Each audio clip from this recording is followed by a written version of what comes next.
ভারতের হাতে নিহত সন্ত্রাসবাদীদের শেষকৃত্যে উপস্থিত ছিলেন অবশ্যই পাক সেনা অফিসাররা। কারা তারা?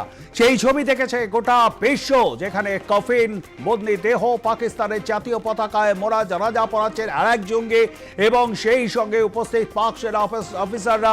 তাদেরকে গান স্যালুট দেওয়া হচ্ছে, রাষ্ট্রীয় মর্যাদায় সন্ত্রাসবাদীদের বিদায়। কিন্তু তারা কারা ছিলেন তা ইতিমধ্যেই কিন্তু সেই সমস্ত তালিকায় এসে গিয়েছে এবং তার নামও প্রকাশ করেছে ভারত। লেফটেন্যান্ট জেনারেল পুলিশের আইজি, 5 পাক শীর্ষ আধিকারিক। কারা তারা? বিস্তারিত জানবো, আমাদের সঙ্গে রয়েছেন আমাদের প্রতিনিধি সঞ্জনা লাহিড়ী। সঞ্জনা, কারা তারা যাদেরকে দেখেছে গোটা বিশ্ব, সন্ত্রাসবাদীদেরকে যারা গান স্যালুট দিচ্ছে, উপস্থিত ছিলেন? একদমই, দেখো যেটা দেখা গিয়েছে যে অপারেশন সিঁদুরের পর দেখা গেছিল সমাজ মাধ্যমে একটা ছবি ভীষণ ভাইরাল হয়েছিল এবং কার্যত ছবি নয়, ভিডিও ভাইরাল হয়েছিল, যেখানে দেখা যায় যে পাক প্রশাসনের বিভিন্ন উচ্চপদস্থ আধিকারিকরা, তারা পাক সেনাবাহিনীর এবং পাক পুলিশের, তাদেরকে দেখতে পাওয়া যায় যে জঙ্গিদের শেষকৃত্যতে উপস্থিত থাকতে।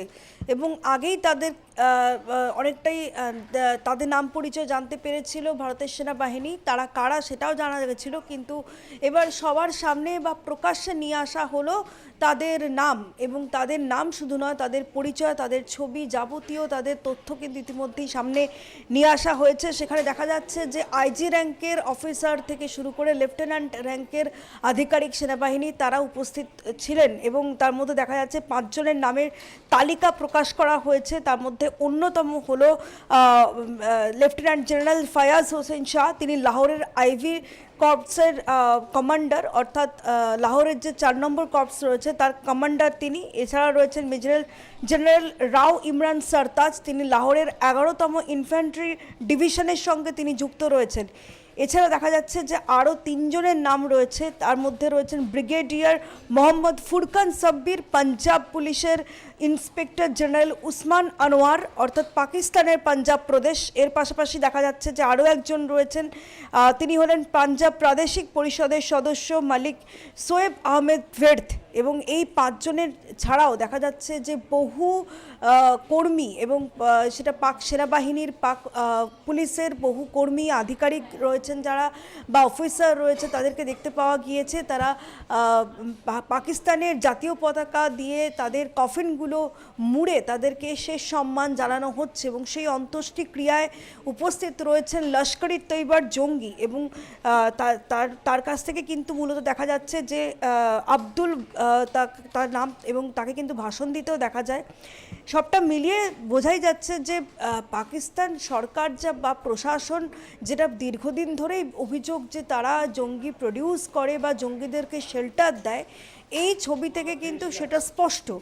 যদিও পাকিস্তান প্রশাসন পুরো বিষয়টা কিন্তু উড়িয়ে দিয়েছে এবং তাদের যেটা বক্তব্য যে এই জঙ্গিদের এই ঘটনাতে দেখা যাচ্ছে যে প্রচুর সাধারণ নাগরিকের বা সাধারণ মানুষের মৃত্যু হয়েছে, এবং যে সমস্ত সাধারণ মানুষের মৃত্যু হয়েছে তাদেরই। এখানেও তো সঞ্জনা প্রশ্ন, যদি সাধারণ মানুষের মৃত্যু হয়, সেখানে একজন সন্ত্রাসবাদী এসে ওখানে জানাজা পড়াচ্ছেন, সেই ছবি দেখছে গোটা বিশ্ব, যদি তর্কের খাতিরে ধরে নিই।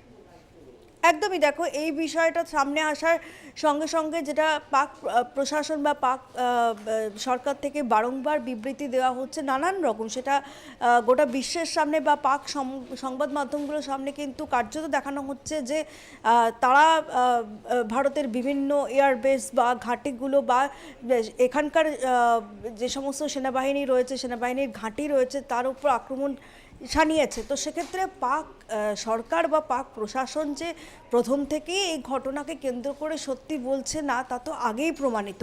তো সেক্ষেত্রে এই ঘটনার পরিপ্রেক্ষিতেও যে তারা তাদের সাফাই গাইবে বা সত্যিটা প্রকাশ করবে না, সেটাই তো কাম্য। এবং সেই জায়গা থেকেই তারা কিন্তু বারংবার দাবি করছে যে সাধারণ নাগরিকের কিন্তু তারা মৃত্যু হয়েছে অপারেশন সিঁদুরে, এবং সেই জন্যই তাদের সম্মান জানাতে জাতীয় পতাকা দিয়ে মোড়া হয়েছে। তবে এই ঘটনার পাশাপাশি ভারতের সেনাবাহিনী কিন্তু জানাচ্ছে যে 3 জন নোটোরিয়াস টেররিস্ট, তাদের কিন্তু মৃত্যু হয়েছে। এবং তার মধ্যে দেখা যাচ্ছে যে আব্দুল মালিক খালিদ এবং মুদাসির রয়েছেন। এরাই মূলত সেই 3 জন একজন লস্কর জঙ্গি, যারা একটি লস্করের আরেকটি শাখা সংগঠনের সঙ্গে যুক্ত, যাদের মুরিদকেতে শেষকৃত্য সম্পন্ন হচ্ছিল। সবটা মিলিয়ে এটাই স্পষ্ট যে একদমই। সরকার বা প্রশাসন যে জঙ্গিকে শেল্টার দেয় বা জঙ্গি প্রডিউস করে, সেটা কিন্তু বিশ্বের সামনে আবারও একবার প্রমাণিত হলো। একদমই তাই। অসংখ্য ধন্যবাদ আমাদের সঙ্গে থাকবার জন্য। কথা বলছিলাম আমাদের প্রতিনিধি সঞ্জনা লাহিড়ির সঙ্গে।